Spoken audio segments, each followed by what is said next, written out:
Industrialization and regional homogenization. It is possible for a region or a country to achieve its socioeconomic development without first going through an industrialization process? This is a question that may stimulate our reflections and bring us interesting revelations. For some, industrialization is interpreted as a process in the history of a given society, through which industry becomes the dominant sector of an economy. In a non-industrialized society, the instruments, techniques, and the production process are different from those observed in the new paradigm associated with the milestone of the first and second industrial revolutions. These first and second milestones paradigm that gradually accumulated a higher level of complexity and sophistication. This is due to the contributions and achievement of science and technology. In other words, the industrial-based economy differs from the one that did not fully embrace this new paradigm. Locations with the human settlements that stimulate only economies essentially based on crafts, agriculture, and with very low technological intensity. They have certain productive activities, but that are characteristics of them. Their production factors and consequently their productivities differ from those found in regions and countries with high levels of adoption of the industrialization process. Transforming the factors and motives of production of a region or a country, a different example in recent world history show us, is a possible social process. But such a possibility is not a simple one. Otherwise, we would not witness so many regional contrasts within developed or even developed countries themselves and between them. It is possible to us, as an exercise of visualization, imagine a hypothetical scenario in which the levels and intensity of technological sophistication and industrialization on the planet as a whole are regionally homogeneous. Can you do that? Imagine this. But when painting this imaginary picture in our minds, it is likely that regarding this scenario, we will make some considerations. For example, one of them would be in relation to the environmental impacts associated with this geographically wide-ranging industrialization. This imaginary wide-ranging industrialization. Could our planet environment support or survive such an imaginary progress? Could? I don't know. And you, what do you think about? Well, a planetary homogenization of industrial and technological capacity could assume different competitive collaborative, and geopolitical configurations. It is only an imaginary frame with already conceptually open formatting. That is a mental creation not finished, not necessary threat to the world, a threat to the planet, a threat to the humanity as well. Not necessarily. It's a mental creation, not already finished. So, what different scenario could we exercise in this sense? Bearing in mind that the respective implementation would result only from collective and global process.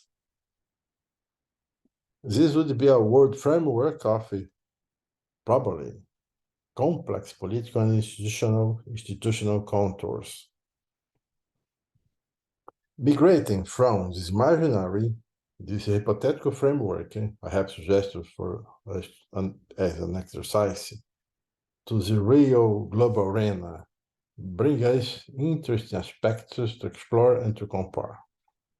For example, we can pay attention at the annual study carried out by the OECD on the perspective of in science, technology, and in innovation of its member countries. And we also can compare the set of OECD's countries' policies to what is happening in the main emerging economies. The OECD's annual study implicitly highlights the predominantly competitive character that involves the phenomena of regional socioeconomic development and, consequently, the industrial qualification of each country. According to this organization, geopolitical tensions are contributing to strategic competition in emerging technologies. The ongoing serious conflict between Russia and Ukraine currently is occupying a relevant part of the concerns of international politics. But it does not exhaust the set of issues that generate these geopolitical tensions. It even raises the questions of whether it is one of the cause, this Russia-Ukraine war, or one of the consequences of this global geopolitical context. China and the United States, and their interest and power agendas, are also relevant components of this arena.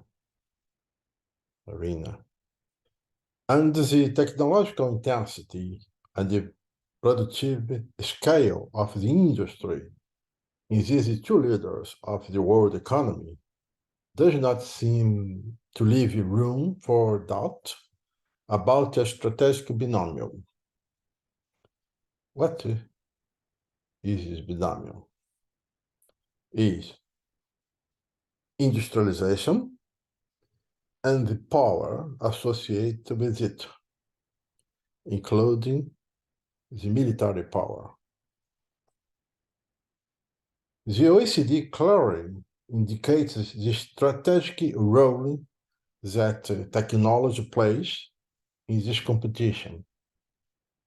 Countries with technological dominance in key sectors are competing in the future point, that is, in emerging technologies. The heart of concerns for liberal market economies, according to OECD, is China's ascendance in frontier technologies. What may us learn with this type of visions or position statement? This, of course, brings guidance and indicates institutional paths of articulation to be followed for the economies of developing countries, whether they are liberal or not. What frontier technology are these that OECD is still talking about? The future vulnerability of the present interdependencies in the supply chain is a point of special attention. We can observe, for instance, the case of semiconductors, the chips. Other strategic issue is related to certain minerals considered critical, such as lithium. China, after World War II, did not have key technologies. The Chinese conquest took place gradually but assertively throughout the second half of the 20th century and the beginning of the 21st. What does this have to do with liberalism? Much of the path taken by the Chinese industry and its business model was based on the achievements of Japan, South Korea, and even Taiwan. They got a strong Asian reference. What seems to confirm being relatively relevant in industrial performance, the color of the cats, if they are, in fact, effective in the act of hunting mice. Today, China industry competes intensely with countries that until recently were market leaders. The technologies that will define the support of future economic competitiveness and at the same time will be the basis of the so-called security of nations in the military field, becomes the strategic focus of the institutional agendas of developed countries. This present geopolitical context influences the worldwide scenario in the sense of promoting a convergence between the economic and the national security agendas. The concept of a world product based on global technology seems to be being challenging in this new competitive scenario. The present interdependence between countries and the respective international flows of technology came to be considered as being risky production models. In this point, I have to say something. I have to say that the objective of this analysis here and of the possible discussions that will unfold from it is not to criticize the worldwide model of competition or any existing alliance or any coalitions. Okay? The aim is merely to verify what, at the world level, the leading nations are institutionally able to practice. In this finding, we are observing that part of the most technologically industrialized nations is or seems to be a real threat to the other part of the country, also well technologically industrialized. So, research are increasingly applied to competing between powerful industrialized countries rather than collaborating. In this current situation of tense geopolitical nature and of perceived growing risks, lies are precious lessons for the developing countries. The developed countries of the so-called liberal economies are directing policies for their internal industrial strengthening, intensifying their efforts in scientific and technological activities, biased towards business performance. The most welcome alliance to them in this regard are those between like-minded economies in terms of shared political and ideological values. That is, what in recent decades has been prescribed for developing economies to open their markets and bet on the protagonists of the foreign multinational firms in their own domestic markets now assumes a contradictory character. We are observing the current self-centered and exclusivist trend of conduct in political and technological terms from the developed liberal economies. Competitive tightening and geopolitical tension are point out to developing countries the irreplaceable value and role played by technological mastery. And this competitive environment invites them to act seriously in the industrial and trade policies that could promote and strengthen its own domain of technologies. When observing the worldwide call to face certain global challenges, it is understandable that the problem of climate change is highlighted. The effect of such an aggression to the environment indeed pose a threat to all countries distinctly, whether they are already developed or in development, or even the totally backward ones not yet industrialized countries. These last, the non-industrialized countries, by the way, are probably the ones that so far have less accumulated responsibility for this global impact. Yeah. In summary, the simple speech of the need of a growing integration of the world economy, and for that the pressure we followed along the decades until now to open developing country markets, etc., does not seem to correspond to the true global conduct toward the effective institutionalization of non-discriminatory and non-excluding developmental practices.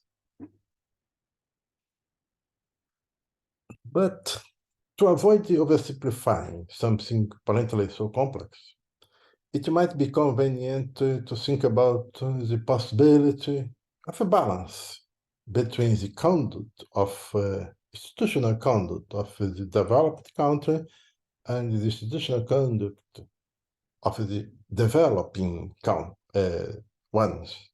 developing countries. The emergence of such institutional and multipolar conducts, in the sense of pragmatic political agendas in line with entrepreneurship without borders, would be welcome. This can accelerate global development to mitigate and even reverse existing excessive inequalities. The developed nations have resources, knowledge, technology, certain level of power to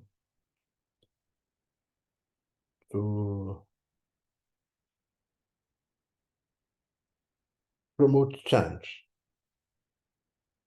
But human solidarity may, individually or collectively, has limits.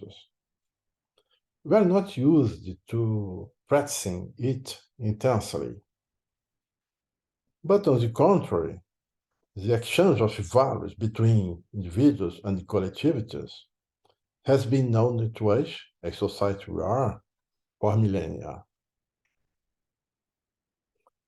Let there be, therefore, assertiveness of lagging regions and countries in leading their own social, technological, and industrial progress.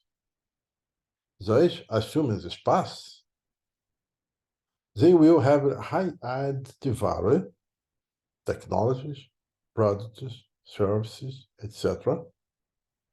High added value of these things that are desired by the peers who are already technologically industrialized. But how developing countries could do that? And what would be the step by step of such an achievement? And one final question. Why conquer technological domain in key industrial sectors is so difficult to certain countries?